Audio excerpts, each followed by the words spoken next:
नमस्ते, मैं डॉक्टर अनीशा गुप्ता हूँ। मैं एक आई स्पेशलिस्ट हूँ। आज मैं आपको बताऊंगी कि सफेद मोतियाबिंद या कैटरैक्ट की क्या क्या सर्जरीज होती हैं, उनमें क्या क्या फर्क होता है और कौन सी सबसे अच्छी रहती हैं आंखों के लिए। सबसे पहले बात करते हैं अब जो सर्जरीज कम की जाती हैं उनके बारे में।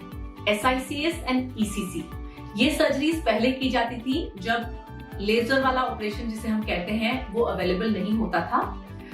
इसमें एक बड़ा चीरा दिया जाता है और लेंस को पूरा का पूरा आंख से जो सफेद लेंस है आंख के अंदर उसको पूरा का पूरा निकाला जाता है। फिर उसकी जो झिल्ली बचती है उसके ऊपर लेंस फिट किया जाता था। इसी में टांके लगाने की जरूरत भी पड़ती थी। आज भी बहुत जगह पर किया जाता है। इस सर्जरी में चीरा बड़ा होता है तो कई बार टांके लगाने की जरूरत पड़ती ही है, but overall it is a good surgery. It used to be done before. आज भी बहुत सारी जगह पर जहां पर फेकोएमल्सिफिकेशन की मशीन नहीं होती है ये सर्जरी फॉलो की जाती है, लेकिन in most places in Delhi जहां फेकोएमल्सिफिकेशन अवेलेबल है, जो इस सर्जरी की इंडिकेशंस बहुत लिमिटेड है। ज्यादातर बहुत ज्यादा पके हुए मोतियाबिंद में या जो मोतियाबिंद थोड़ा अपनी जगह से हिला हुआ है, इन कंडीशंस में हमें इनकी जरूरत लगती है, वरना ज्यादातर केसेस में हम फेकोएमल्सिफिकेशन या लेजर वाला ऑपरेशन ही करते हैं। The second group is phacoemulsification. जैसे मैं आपको बता रही हूँ, ये वही है जिसे हम सब लेजर वाला ऑपरेशन कहते हैं। ये एक्चुअली लेजर नहीं होता है, ये एक अल्ट्रासोनिक मशीन होती है जिसमें इसका एक प्रोब हम आंख के अंदर डालते हैं और जो सफेद मैटर है, जो लेंस के अंदर सफेद मोतियाबिंद बन गया है, उसको ये अल्ट्रासाउंड की मशीन तोड़ती है। तोड़कर वो छोटे छोटे पीस करके उसको निकाल लेती है सक्शन के रास्ते से। तो इस केस में क्योंकि प्रोब बहुत छोटा होता है, अंदर जाने के लिए जो चीरा लगता है वो बहुत ही छोटा लगता है। इन कन्वेंशनल फेकोएमल्सिफिकेशन एवरेज 3 से 3.2 मिलीमीटर का सिर्फ इंसिजन साइज होता है जो डायरेक्ट कॉर्निया के ऊपर लगता है। उसी में से प्रोब जाता है और पूरा ऑपरेशन कंप्लीट होता है। इसी के अंदर फोल्डेबल लेंस भी डाला जाता है क्योंकि इंसिजन साइज बहुत छोटा है। जो आंख के अंदर लेंस डालना पड़ता है वो फोल्डेबल होता है, एक अपने लेंस अपने ऊपर फोल्ड होता है और फिर उसको अंदर डाला जाता है and it fits nicely into the same space जो आपका बैग बचा है जहां से हमने सफेद मोतियाबिंद निकाला है। So this is phacoemulsification. The recovery is very fast. Generally टांके की जरूरत नहीं पड़ती है क्योंकि इंसिजन साइज बहुत ही छोटा है।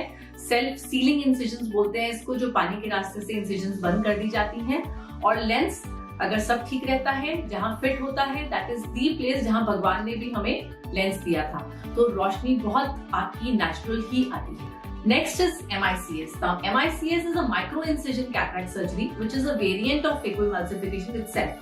MICS भी phacoemulsification ही है, लेकिन इसमें प्रोब साइज और छोटा है और आपका इंसिजन साइज और छोटा है। As small as 2.2 to 2.4 millimetre incision size बनता है और भी छोटा चीरा लगता है, जिसकी ऑब्वियसली रिकवरी और अच्छी रहती है।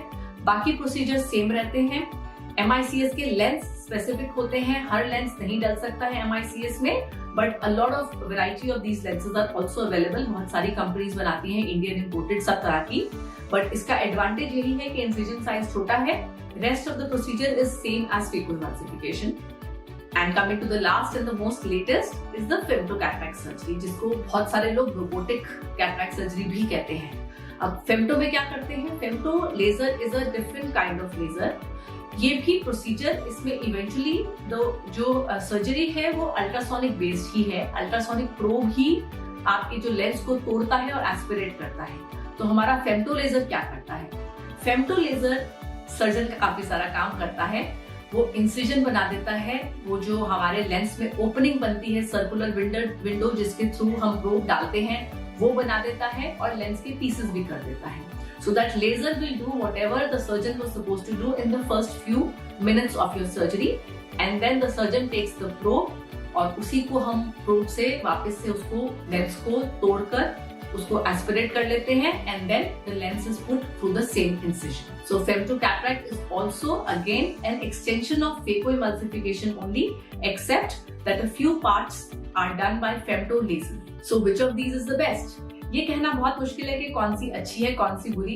A well done SICS or ECC has very good results, but of course the recovery is much earlier, much better and faster in cases of phacoemulsification, MICS and femtocataract. Now, femtocataract, although is very advanced, is basically used in very specific cases. जिन cases में हमें लगता है कि risk ज्यादा है, बहुत ज्यादा पका हुआ मोतियाबिंद है, कई बार मोतियाबिंद इतना पक जाता है कि उसके साथ काला मोतियाबिंद भी बन जाता है, जिसको हम फेकोमॉर्फिक कैटरैक्ट कहते हैं। उन केसेस में ऑपरेशन के दौरान कॉम्प्लिकेशंस होने के चांसेस ज्यादा हो जाते हैं। तो कुछ पार्ट अगर कंट्रोल्ड फेम्टो लेजर के रास्ते से कर दिया जाए तो उसकी सेफ्टी प्रोफाइल बढ़ जाती है। But rest of the surgery, the lens, everything is the same. That can be put in MICS as well. So femtocataract is basically required in a specific category of patients only. Otherwise, in good hands, phacoemulsification and MICS give very good results as well.